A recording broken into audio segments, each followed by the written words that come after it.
Hello everyone and welcome back to Codekru. So today we will dive into a topic that is very fundamental for anyone working with TestNG, and that is assertion.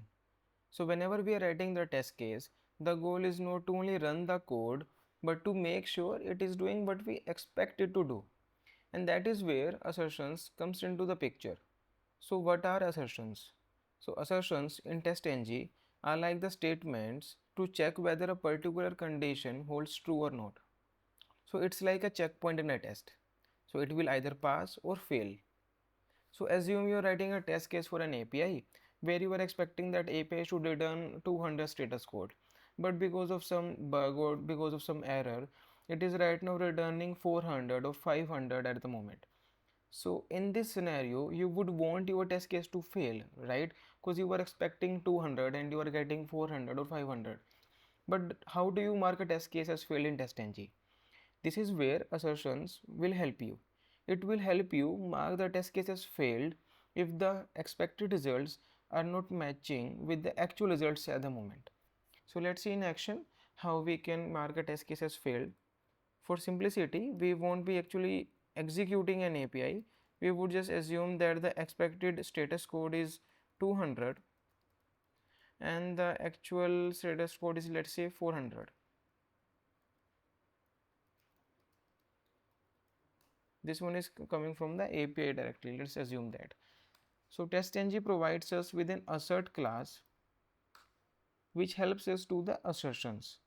So it has many methods, as you can see on the screen: assert equals, assert false, assert true, and many more methods. But in our scenario, we will be using the assert equals method to compare the actual value with the expected value.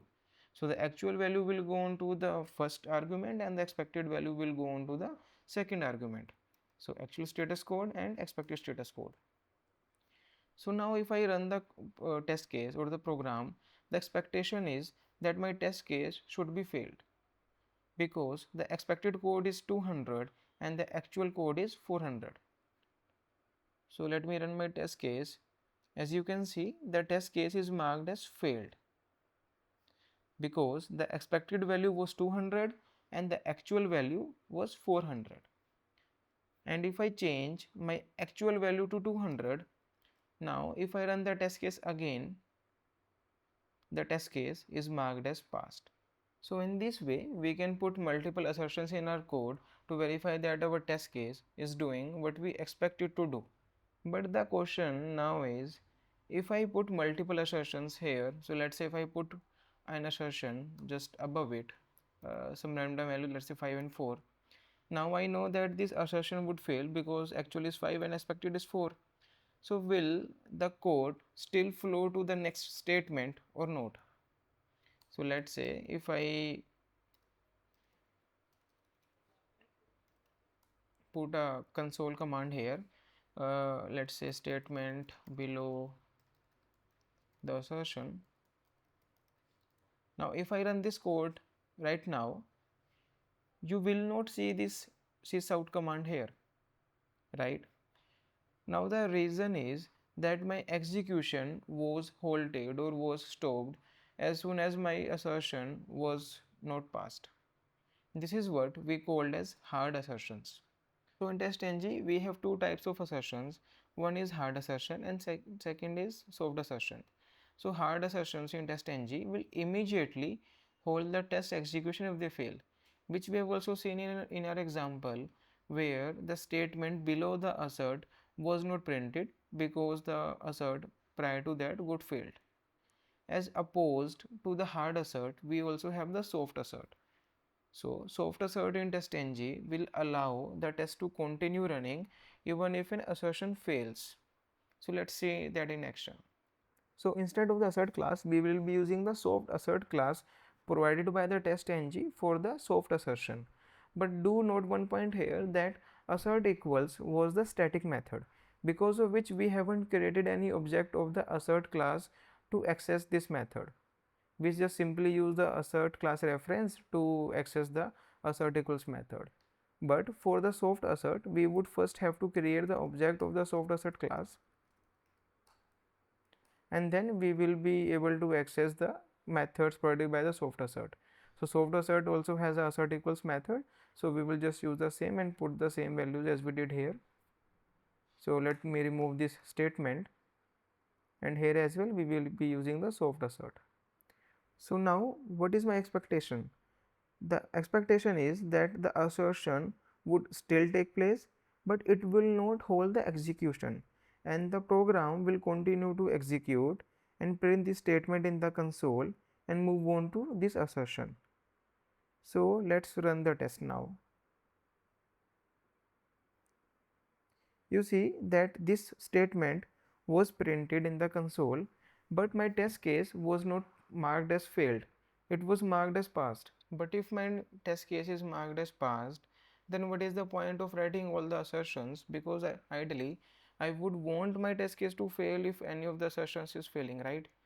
And this is where the assert all methods comes into the picture. This method will mark my test case as failed even if a single assertion failed during my test case execution. So here this assertion was failed, right? So now let me run the test case again, and you can see, right, my test case was marked as failed, and here is the reason for the failure of the test case, because the expected value was 4 but the actual value was 5. Now, out of the two assertions, only a single assertion failed, and because I used this method, my test case was marked as failed. And if I do not use this method, again, the test case will be marked as passed.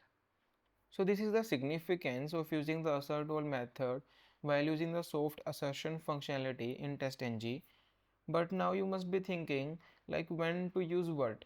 Like when to use hard assertion and when to use soft assertion. So we have also written some points on this in our article, and don't worry, we will be putting the link of this article in the description as well, so you are free to check out this article at any point of time you want. So where should we use the hard assertion? So hard assertion should be used at a place where we are testing some critical functionality and it must be passed for subsequent assertions to be meaningful. So what happens is that the test depends upon certain conditions to be met before proceeding ahead. So let's say I would want my button name to be called as submit and not login before moving ahead in the execution, right? Or if I say that if I am executing an API, I would want that my API would return me 201 instead of 200 to indicate that my resource has been created. So these are the places where you can use the hard assertion. So now come to the soft assertion part. So we can use a soft assertion where we have to check multiple independent conditions. So what are independent conditions? The conditions which do not depend upon each other. So the failure of one condition would not impact the second condition or the third condition, right? So this is where we can use the soft assertions in TestNG. Now both assertions provide some assert methods to help us with the assertions in TestNG. So we have assert equals method which we have used in our example. It will compare the actual with the expected value. Similarly, we have one assert not equals method where the actual value should not be equal to the expected value. Then we have the assert true, assert false, and many more methods like these only. We are not going to deep dive into each of these methods, otherwise the video will become very long and tedious actually. But if you find difficulty in any of the methods, please write us in the comments, then we will be just making another video on the same to help you understand the method specifically. Moving ahead, we can also print messages along with the assertion failures. So if I go back to the editor and let's say I want to just print any meaningful message, let's say values are not equal.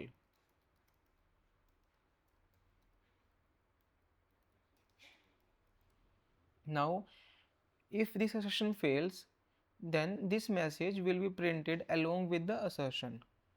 So I have to write the assert all command here. Now I'll just run the test case, and you see that this message was printed along with the assertion that failed. And a similar messaging technique can be used with the hard assertions as well. So instead of the soft assert class, we'll just use the assert class for hard assertion as we discussed earlier. I'll just remove the statements. Now if we run the code, We can see that values are not equally printed in the console here as well, and in the same way we can also pass some meaningful information about the assertion, like what the assertion is all about. This will greatly help the individual who is reviewing the test log or the test execution report to know about the assertion. So this is it for our video where we discussed about assertions, soft assertions, hard assertions.